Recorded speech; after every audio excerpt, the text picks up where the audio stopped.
Chapitre 47 du Tanya, première partie. Nous avons expliqué dans le chapitre 46 comment il était très très proche de chacun, de réveiller l'amour d'Akadosh Baruch Hu au moyen de la reconnaissance. La reconnaissance de tous les miracles qu'Akadosh Baruch Hu a fait pour nous. Il nous a sortis des immondices de l'Égypte, comme un roi qui descend au niveau des immondices pour relever un clochard qui s'y trouve, l'amener dans son palais, l'embrasser, le choisir d'entre tous les élus. Akadosh Baruch Hu nous a choisis et nous a élus comme étant son peuple et nous a donné tout. Il nous a donné lui-même. La Torah qui nous permet de nous lier, de nous unir à Akadosh Baruch Hu, Asher Kideshanu Bemitzvotav. Il manque malgré tout un point à expliquer et qui est gênant par rapport à cette reconnaissance qui doit réveiller chez nous cet amour d'Akadosh Baruch Hu, c'est que tout cela s'est passé il y a fort longtemps, plus de 3300 ans. Alors, il est difficile, bien qu'on ait un devoir de reconnaissance, mais il est malgré tout difficile de ressentir le même amour qu'on avait au moment de la sortie d'Égypte. C'est là qu'intervient le chapitre 47 et qui va nous expliquer que tout ce qu'on a expliqué, nous relever des immondices, de la touma, de l'impureté, nous choisir d'entre tous les peuples, nous permettre de nous unir à lui, se reproduit à chaque génération et chaque jour. Alors, on y va. Perek Mem Zayin, page 248. Perek Mem Zayin Vehin et Bechol Dorvador, à chaque génération. Et pas seulement à chaque génération, Bechol Yom Vayom. La Mishnah dans Psachim dit dans chaque génération. Le Balatania rajoute, à partir de la Gemara dans Brachot, que l'obligation de se souvenir de la sortie d'Égypte, c'est chaque jour. Et d'ailleurs, 2 fois par jour. Bayamim ou Balelot. Chayav Adam, lirot atzmo, une personne est tenue de se voir, keilu hu yatsa hayom b'Mitzrayim, comme s'il était sorti lui-même, donc se voir lui-même, comme s'il était sorti aujourd'hui d'Égypte.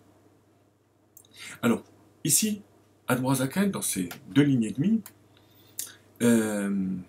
fusionne 3 passages. 3 passages, on peut dire.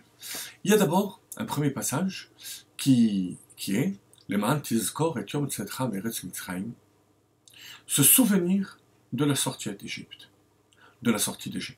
On a une obligation chaque jour de se souvenir de la sortie d'Égypte en récitant la 3e partie du schéma qui termine par Adi Hashem Elokechem Asher Hotzeh Etrem Eretz Mitzrayim. Mais on peut s'en souvenir comme de quelque chose de lointain.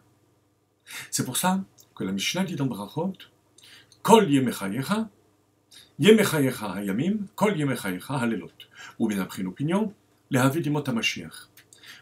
2 fois par jour, chaque jour, une personne doit se souvenir de la sortie d'Égypte. Ça, c'est ce que la Gemara rajoute dans Brachot. Et maintenant, Admor HaZaken, à partir de la Mishnah dans Psachim, nous rappelle la manière avec laquelle il faut se souvenir.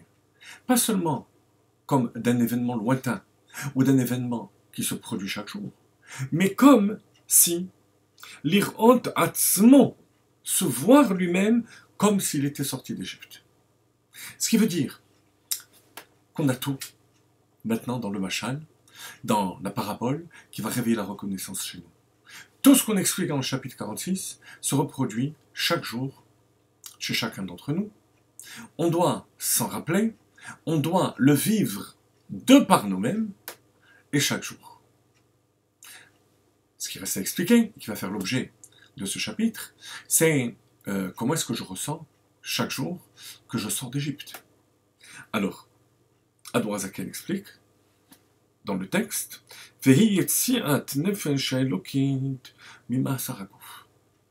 c'est la sortie de l'âme divine, de l'aneshama, de l'emprisonnement du corps, du conditionnement du corps, qui est appelé Mashra de Chivia, la peau de serpent, à l'instar du serpent qui a incité Adam et Chava à manger de l'arbre de la connaissance, Likalel Beichud Oren Sobor, pour s'englober dans la lumière infinie d'Akadosh Baruch. La lumière infinie de Dieu, c'est la sortie d'Égypte. L'Égypte, c'est le conditionnement du corps. Non pas le corps ou le monde matériel, mais le Metzar. Mitzrayim vient du mot Metzar, barrière, conditionnement qui constitue. En effet, lorsqu'on ne contrôle plus son corps, ses désirs, ses réflexes, eh bien on est enfermé dans un Mitzrayim. Mitzrayim vient de la racine Metzar, qui veut dire barrière. Et ça, c'est toute la avoda, le travail du juif, de se déconditionner de cette prison matérielle pour s'annuler à Kadosh Baruch. On verra par quels moyens, mais en tous les cas, ça se produit chaque jour, au moment de la tfila, du Kriyat Shema, et lorsqu'on arrive à ressentir cet état, on est sorti d'Égypte. Certes par notre travail aussi, mais surtout par l'aide d'Akadosh Baruch Hu, au moment où on essaye de sortir de ce Mitzrayim. Et ça, une fois de plus, ça réveille, ça suscite chez nous une reconnaissance infinie.